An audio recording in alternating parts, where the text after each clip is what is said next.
This truck is so slow. I think I'm gonna be so late. Although I'm really not too sure since I can't tell time. Where is the bus? I'm gonna be late for work. Which bus? Route 22 to Market Street. That bus left 10 minutes ago. You missed it. Didn't you see the time? Unfortunately, I can't read an analog clock. I think I'm late. I lost my digital watch and can't read the big analog clock, so I don't know what time it is. I better catch the subway. Oh man, if I'm late to school again, I'm gonna get detention. I wish I could read the clock, so I'd know for sure.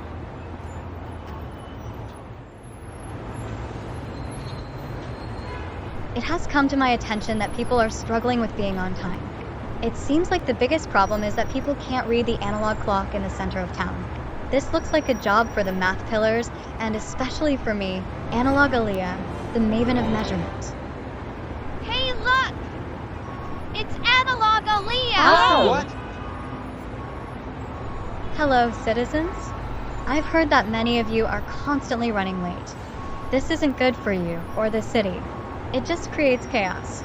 There's no reason for this, especially when you have a big, beautiful clock right in the middle of town. But that's the problem. We don't know how to tell time on an analog clock. Well, some of us do. I hear your frustration, but I also want you to know that it's really simple to learn. And I, Analog Aaliya, am here to teach you. Awesome! Thank goodness.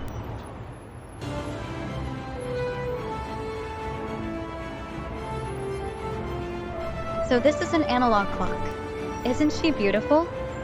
Let me start by explaining the parts of the analog clock. First, we have the clock face or dial. Most clocks have 12 numbers, which represent the hours. Some clocks, like this one, also have minute markers or tick marks. There are also two hands on the clock, a short one and a long one. The short hand tells the hour, and the long hand tells the minutes. Alright, let's start with the hour hand. The short hand moves slowly and points to a number. This tells us the hour. If it's pointing to the 3, that means it's 3 o'clock. 3 o'clock is written like this. But watch closely. If the hour hand is between numbers, it's moving toward the next hour. If it's between 3 and 4, it means the time is after 3 but not quite 4 yet. So why did the long hand move from the 12 to the 6? Excellent observation. The long hand is the minute hand, and it's going to move every minute. Each one of these tick marks represents 1 minute in the hour. There are 60 tick marks. Why do you think there are 60? Because there are 60 minutes in 1 hour? You got it. So since the long hand is on the 6, which is halfway around the clock, what minute is it on? Well, I think it's 30 because 30 is half of 60. But I guess I should count the tick marks, just to be sure. No need to count the tick marks. Here's a shortcut. Each one of the numbers on the face of the clock represents 5 minutes. So if you can count by 5s, you can quickly figure out what minute it is. So the 1 is 5 minutes, the 2 is 10, the 3 is 15, the 4 is 20, the 5 is 25, and the 6 is 30. See how fast that was? That was really fast. Yeah, super duper fast. But what if the minute hand isn't on a number? No worries. Each tiny tick mark is 1 minute. So if the hand is 3 ticks past the 6? 33. You got it.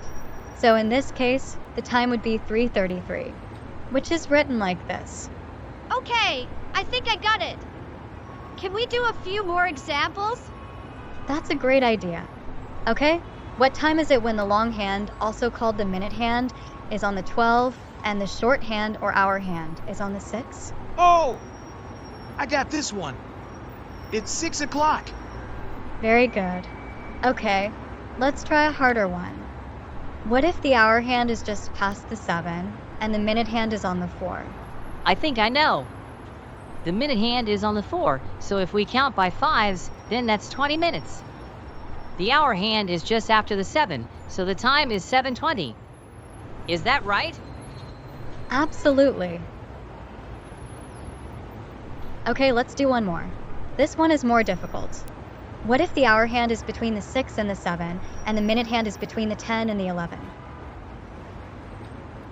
Come on, you can do this. Well, okay. I think I got this. If I count by fives, then the minute hand is 50, plus 3. The hour hand is a little past the 6, so the time is 6:53. Is that right? Right as rain. Well Great done. job! Well, citizens, it looks like my work here is done. Thank you for helping us read the analog clock. You're very welcome, my friends. Being on time isn't just about you. It's about helping everyone around you. Firefighters, police officers, office workers, delivery drivers, and even students and teachers count on people being on time to keep things running smoothly. So let's all remember to respect time, respect others, and you'll always be ready when it counts. Some of you are late, so you better get a move on.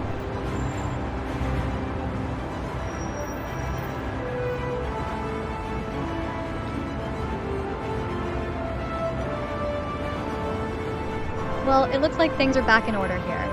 It's onward and upward.